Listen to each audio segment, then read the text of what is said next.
अस्सलाम वालेकुम नाज़रीन, मैं मोहम्मद असलम हुसैन सियासत की आलमी खबरों में आप सबका इस्तकबाल करता हूं। इजराइल ने एक मरतबा फिर अपनी औकात दिखा दी है, अपनी शैतानियत और दहशतगर्दी दिखा दी है।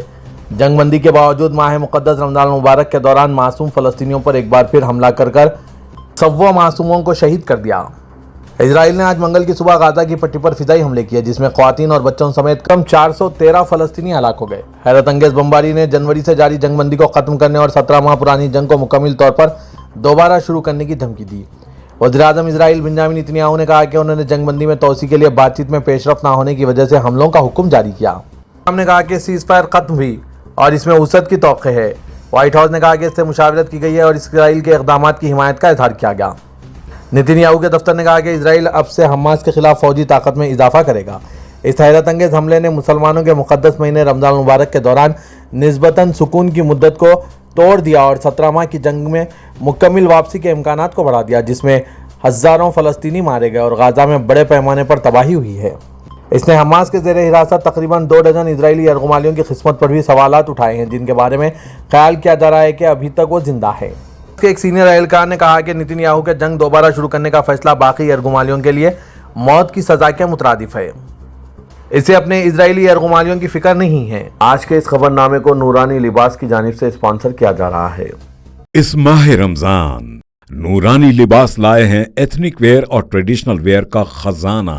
आपको हो ईद की शॉपिंग का मुकम्मल इत्मीनान। बच्चों से लेकर बड़ों तक सबके लिए नए अंदाज, कुर्ता पजामा, पठानी सूट्स, तोब, सदरी, शेरवानी और ब्लेजर्स का लेटेस्ट स्टॉक। इस ईद पहनिए नूरानी लिबास जो दे आपकी शख्सियत को एक नया एहसास। नूरानी लिबास, विजयनगर कॉलोनी, चादर घाट सर्कल, टोली चौकी ऑपोजिट गैलेक्सी थिएटर और पोडियम मॉल।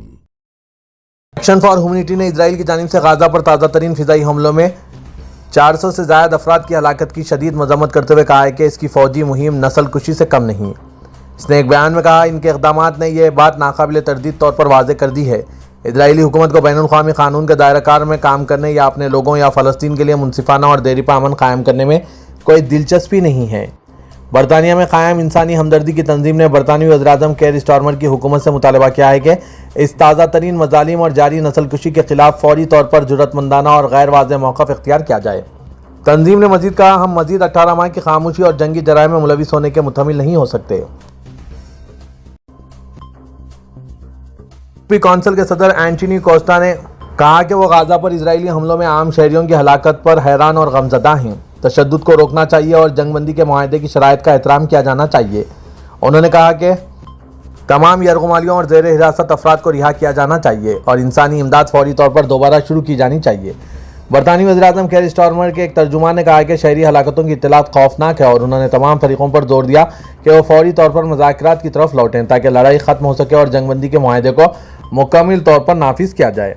फ्रांस की वज़ारत ख़ारजा ने फौरी जंगबंदी और मुज़ाकरात की तरफ वापसी का मुतालबा किया।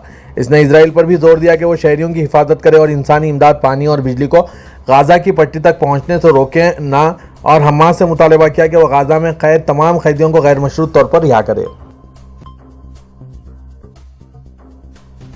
अमेरिका ने कहा कि हम जानते हैं कि इजराइल ने गाजा पर ताज़ा हमलों की मंजूरी तकरीबन एक हफ्ता कबल दी थी और इसके लिए अमेरिका से मुशावरत की गई थी।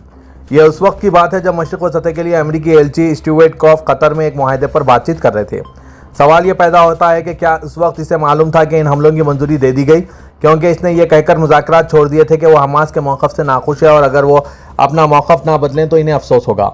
मुमकिन है कि ये ताज़ा तरीन फ़िज़ाई हमले इसका बदला होंगे जिसके बारे में वो बात कर रहे थे।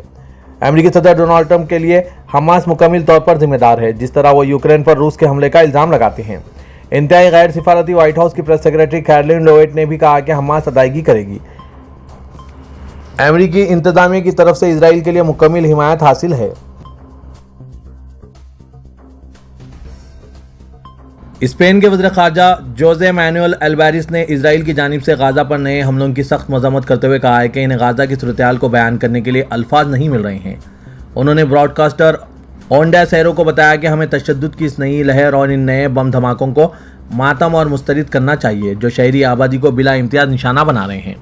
آئرلینڈ کے وزیر اعظم مائیکل مارٹن نے بھی اسرائیلی تشدد کی سخت مذمت کرتے ہوئے تمام فریقین سے جنگ بندی اور یرغمالیوں کی رہائی اور مذاکرات کی طرف واپسی کے معاہدے کا احترام کرنے کا مطالبہ کیا۔ انہوں نے کہا کہ میں یورپی کونسل کے اس ہفتے والے اجلاس میں یورپی یونین کے رہنماؤں کے ساتھ مشرق وسطی کی سنگین صورتحال پر بات کروں گا اور اس بات پر زور دوں گا کہ ہم یورپی یونین کے واضح اور متحد موقف پر متفق ہوں جس کا مقصد مزید کشیدگی کو روکنا ہے۔ سعودی عرب اور قطر اسرائیل کے راتوں رات حملے کی مذمت کرنے والے تازہ ترین عرب ممالک میں شامل ہو گئے ہیں۔ قطر جو اسرائیل اور حماس کے درمیان توسیع شدہ جنگ بندی میں ثالثی کرنے کی کوشش کر رہا ہے، اس نے ان حملوں کی سخت مذمت کرتے ہوئے خبردار کیا ہے کہ اسرائیل کی بڑھتی ہوئی کشیدگی کو بھڑکا رہی ہے۔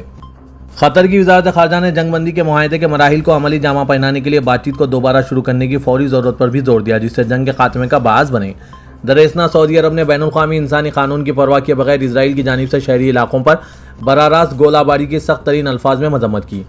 مملکت کی وزارت خارجہ نے اسرائیلی قتل و غارت، تشدد اور تباہی کے فوری خاتمے کی اہمیت کے ساتھ ساتھ فلسطینی شہریوں کو ناجائز جنگی مشین سے تحفظ فراہم کرنے کی اہمیت پر بھی زور دیا۔ سعودی عرب اور قطر اسرائیل کے راتوں رات حملے کی مذمت کرنے والے تازہ ترین عرب ریاستیں ہیں۔ مسجد حرم سیکورٹی فورسز نے مسجد حرم کے زائرین کو ہدایات اور ضوابط کی پابندی کی سختی سے تاکید کی ہے۔ سبق ویب سائٹ کے مطابق مسجد حرم سیکورٹی فورسز نے کہا ہے کہ زائرین کو منظم کرنا اور لوگوں کے لیے سہولت کے علاوہ سلامتی کو یقینی بنانے کے لیے عارضی رکاوٹیں اور بیریئر لگائے جاتے ہیں۔ سیکورٹی فورسز نے کہا کہ ان عارضی رکاوٹوں اور بیریئر کو کھولنا یا انہیں عبور کرنا خلاف ورزی ہے جو نقل و حرکت کی روانی میں رکاوٹ پیدا کرتی ہے۔ مسجد حرم میں آمد و رفت کو سیلز اور رواں رکھنے کے علاوہ بھیڑ کی سلامتی کے لیے عارضی رکاوٹیں اور بیریئر لگائے جاتے ہیں جنہیں پار کرنا سلامتی کے لیے خطرناک بھی ہو سکتا ہے۔ سیکورٹی حکام نے عمرہ زائرین سے اپیل کی ہے کہ وہ ایک محفوظ اور منظم ماحول میں عبادات کی ادائیگی کو یقینی بنانے کے لیے سیکورٹی اداروں کے ساتھ تعاون کریں۔ حرمین شریفین انتظامیہ نے مسجد نبوی کے زائرین کو یکم رمضان سے 15 رمضان مبارک تک فراہم کی گئی خدمات سے متعلق رپورٹ جاری کی۔ سبق ویب سائٹ کے مطابق مسجد نبوی میں نمازیوں کی مجموعی تعداد 14 ملین سے تجاوز کر گئی جبکہ سلام پیش کرنے والے زائرین کی تعداد 12,17,143 ہے۔ اس عرصے کے دوران مردوں کے لیے روزہ شریف میں نماز ادا کرنے کے 2,23,742 اجازت نامے جاری کیے گئے جبکہ خواتین کے لیے 1,55,630 اجازت نامے جاری ہوئے۔ مسجد نبوی کے زائرین میں تقسیم کی گئی افطار کی تعداد 4.5 ملین سے تجاوز کر گئی۔ زمزم کے پانی کا استعمال 3,650 ٹن تک پہنچا ہے جبکہ 422 نمونوں کو جانچ اور تجزیے کے لیے لیا گیا ہے۔ پاکستان کے وزیر اعظم شہباز شریف کل 19 سے 22 مارچ تک سعودی عرب کا سرکاری دورہ کر رہے ہیں۔ وزارت خارجہ کی جانب سے آج منگل کو جاری کیے گئے بیان کے مطابق وزیر اعظم پاکستان کے دورے کا مقصد دو طرفہ تعلقات کو مزید مضبوط بنانا، معاشی تعاون کو بڑھانا اور دونوں ممالک کے درمیان سرمایہ کاری کو فروغ دینا ہے۔ وفد میں نائب وزیر اعظم و وزیر خارجہ سینیٹر اسحاق ڈار سمیت اہم وفاقی وزراء اور اعلیٰ حکام شامل ہوں گے۔ دفتر خارجہ کے مطابق دورے کے دوران وزیر اعظم پاکستان سعودی ولی عہد اور وزیر اعظم محمد بن سلمان سے ملاقات کریں گے۔ دونوں رہنما تجارت کو فروغ دینے، اہم شعبوں میں شراکت داری کو بڑھانے اور وسیع تر اقتصادی تعاون کو آسان بنانے کے طریقوں پر تبادلہ خیال کریں گے۔ بیان میں کہا گیا ہے کہ باہمی دلچسپی اور تشویش کے امور بشمول عالمی اور علاقائی پیش رفت، بالخصوص غزہ کی صورتحال، مشرق وسطی میں ہو رہی تبدیلیوں کے ساتھ ساتھ امت مسلمہ سے متعلق مسائل ایجنڈے میں سر فہرست ہیں۔